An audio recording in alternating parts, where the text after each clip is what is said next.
A man who stands for nothing will fall for anything.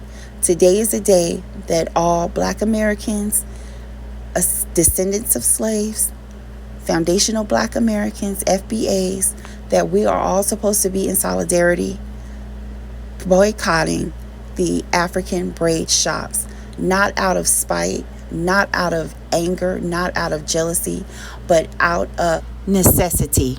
This is bigger than the braid shops. This is because there is constant supremacy, vitriol against Black Americans. We have been nothing but welcoming, kind.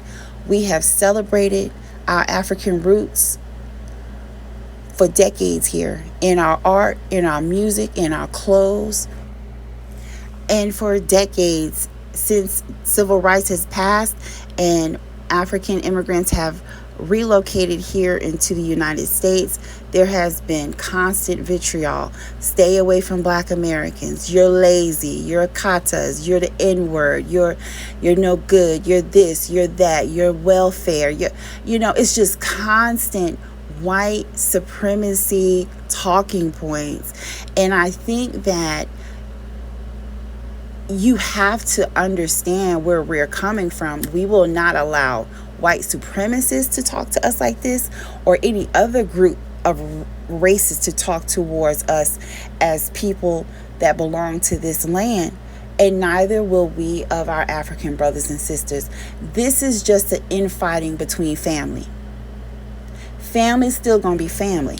But for the first time in 60 plus years, we have to start communicating with each other, especially now that there's this AU Pan-African agenda in regards to reparations. We're not on board with that. The whole debacle of Essence Festival, we were not on board with that. Making videos expressing your disdain, disgust, and hate towards Black Americans, we're also not on board with that. So we're getting down to the fundamentals of what is really going on, addressing the elephant in the room that has never been addressed before, on why there's just this dislike. Also, too, the work that still needs to be done in Africa. Also, too, especially since we have a lot of Black Americans that are patriated into the continent of Africa, and they share and express openly in videos on how much work needs to be done in some of these countries that are supposedly built up. It is still underdeveloped. And for you to come here and to talk so nasty towards Black Americans, and you still have so much work you have to do home.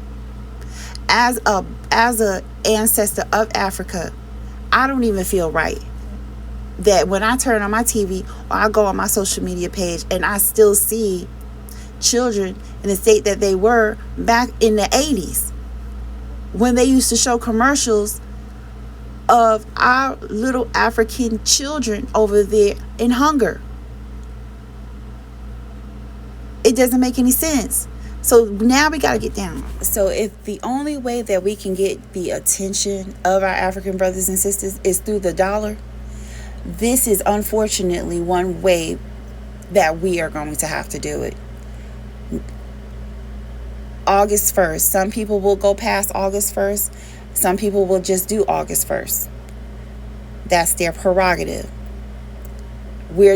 I am just limiting it to the African braid shops, even though we have transactional business even in the medical care.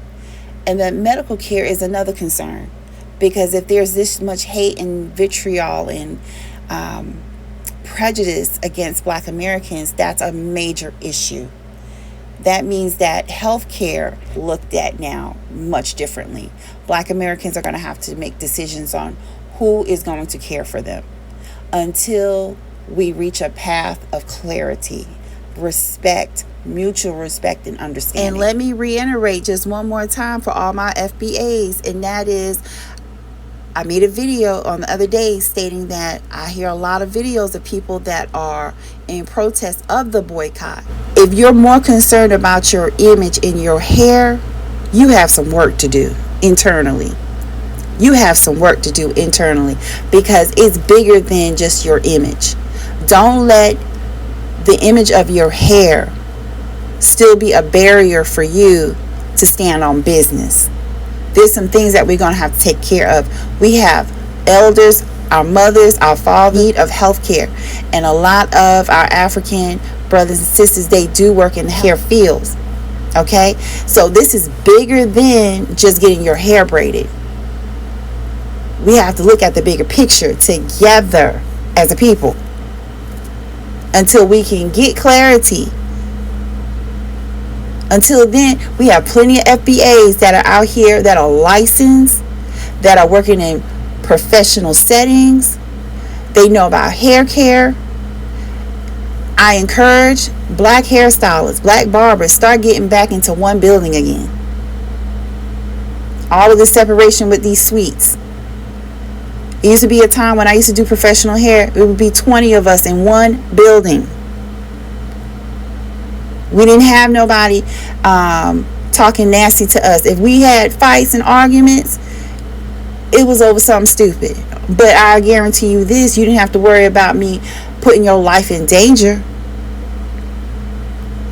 calling you an N-word, making you feel like you are a victim of supremacy.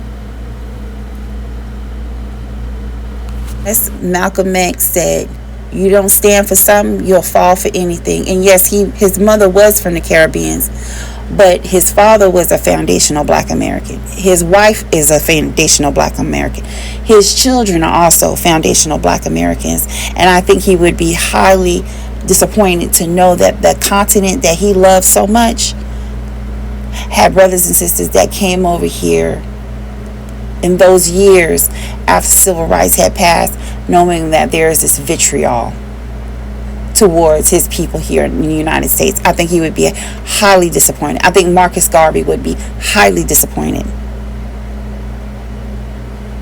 So I'm hoping that we come out of this with peace and love on the other side. But we're also going to have to challenge our black American policymakers, congressmen, congresswomen, senators, because this is bigger than the braid shops. But this is the point of contact where a lot of money exchanges between our two groups. Please share, please like, please subscribe. And heavy on the share.